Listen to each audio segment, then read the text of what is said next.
Nos últimos dias, fortes chuvas têm castigado o estado do Maranhão, onde pelo menos 64 cidades estão em situação de emergência. Autoridades estimam que 35 mil famílias foram afetadas pelos temporais, mas 7 mil estão desabrigadas ou desalojadas, além de 6 pessoas que morreram por conta dos alagamentos. Alguns desses locais começam a registrar falta de combustíveis e também de alimento. O presidente Lula sobrevoou neste domingo a região e, durante conversa com a imprensa, disse que as pessoas ficam chateadas, mas que era preciso agradecer a Deus pelas chuvas. Vamos acompanhar esse trecho e depois jogar para o nosso debate. E eu estive aqui, no mesmo rio, na mesma enchente, numa demonstração de que quando a gente mora perto do rio, não tem jeito.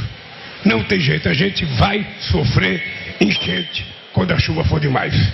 E a gente às vezes fica chateado, mas temos que agradecer a Deus a chuva, porque muitas vezes o Brasil está precisando de chuva. Essa fala foi um dia antes do anúncio dos 100 dias, né? E nós estamos falando em mais de 30 mil famílias afetadas, quase 8 mil famílias diretamente sendo desalojadas ou sendo desabrigadas. De que forma que essa fala de Lula cai para essa população, principalmente essa mais afetada agora no Maranhão? Começo contigo, Piperno. Aí ele continua, né?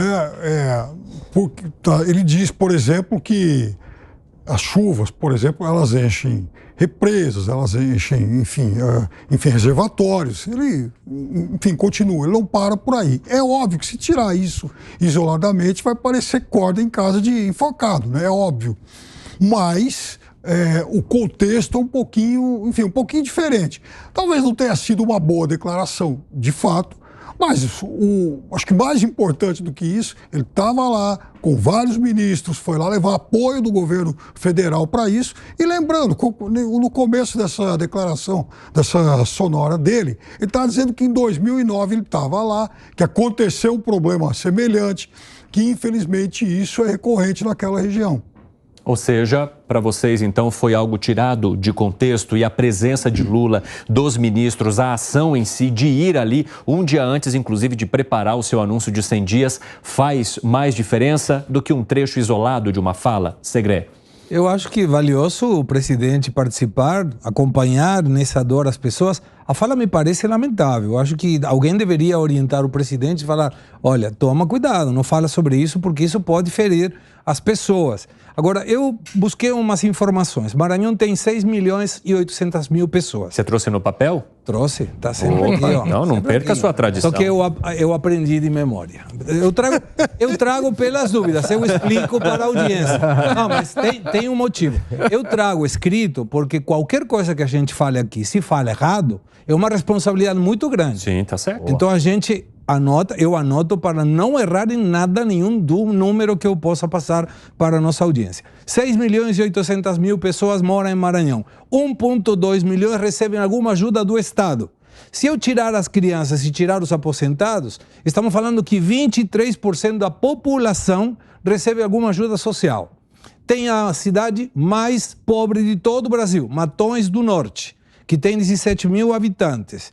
A pergunta é, se em 2009 já aconteceu isso, por que volta a acontecer tantos anos depois? O governo deveria trabalhar para tirar as pessoas que moram em situação de risco, e isso sim seria ajuda social. O resto é discurso político. A permanência de Lula no PT é bastante grande, eu digo, do seu grupo. Isso também aumenta a responsabilidade quando a gente acompanha casos como este, em que há um problema crônico e que poderia já ter sido resolvido? Alan Gani. Com certeza. Até porque muita gente que vive nessa região, muita gente do Nordeste, onde o Lula tem mais força, onde o Lula, ganhou, onde o Lula teve mais voto. Então, espera-se uma ajuda do governo federal e não esse tipo de frase, extremamente infeliz. Uma pessoa numa situação catastrófica como essa, ela não vai se contentar porque o presidente Lula chegou lá e falou: não, vocês têm que agradecer a chuva. É a última coisa que essa pessoa ela vai pensar. Mas isso não me surpreende, Evandro. Por quê? Porque na tragédia de São Sebastião,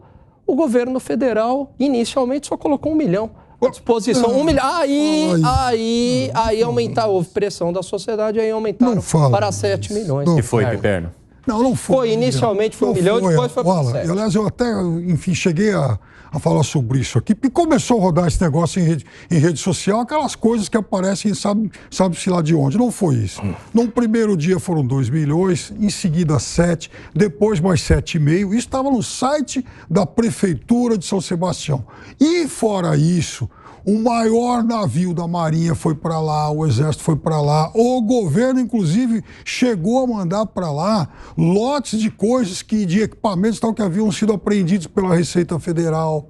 Mas aí era coisa de rede social, né? Mas está lá no site, estava pelo menos, no site da Prefeitura de São Sebastião. Melão. Bom, só para complementar, a fala foi extremamente infeliz, né? Se a gente for ficar aqui dizendo de fala que sai de contexto, a gente teve esse problema também com o presidente passado, que falou uma série de frases que eu fui bastante crítico, mas que também poderiam ter sido dadas as mesmas desculpas, né? Que foram tiradas de contexto, como a imprensa sempre fez, né? É algo que acontece. É uma fala, enfim, não tinha por que ser colocada a questão naquele momento, né? Por mais que a chuva tenha o seu lado negativo e o seu lado positivo, naquele contexto não teria por que ele colocar o lado positivo. Isso é de uma insensibilidade enorme naquele momento com aquelas pessoas que sofreram devido àquela situação. Mas tem um outro trecho, Evandro, da fala, se eu não me engano, não sei se está na reportagem, em que ele culpa também as pessoas que estão nos locais de risco, né? Pela questão de estarem ali também, ele diz que essas pessoas precisam... Sim, o Lula menciona que há pessoas que permanecem nesses locais e que precisam ser convencidas de que elas não poderiam permanecer ali. É porque essas pessoas montam a sua vida ali, as suas famílias estão ali, as suas comunidades estão ali e de que elas precisariam, então, entender que deixar o local é a melhor escolha e ir para pontos de acolhimento ou para moradias fornecidas pelas próprias autoridades. Exatamente, mas aí é um ponto importantíssimo, porque eu cheguei a trabalhar durante muitos anos numa área onde você tinha problemas semelhantes aqui na cidade de São Paulo, e eu posso dizer que muitas vezes as pessoas estão lá, né, por, infelizmente, uma má instrução, muita gente chega sem informação, desavisada e, pior ainda, incentivada por grupos políticos, muitas vezes ligados a partidos que rondeiam, né, o próprio crítico dessa situação, que incentivaram as pessoas a se instalarem ali e incentivaram o poder público a fazer vista grossa esse tipo de situação. Então há um problema também político, infelizmente, de que houve um incentivo no passado, inclusive uma proteção a que houvesse esse tipo de permanência naquela situação. E muitas vezes as pessoas são vitimadas por falta de informação também. Então, não dá para tirar a culpa, não dá para colocar a culpa nas pessoas, pura e simplesmente. Isso demonstra também uma insensibilidade. E Perno, eu vi você concordando bastante durante parte aqui da fala de Melão. Claro, isso mesmo. E aí, Melão, eu diria para você o seguinte, é obrigação, inclusive, do novo Minha Casa Minha Vida, mapear essas áreas e dar prioridade a essas comunidades aí que vivem em áreas de risco.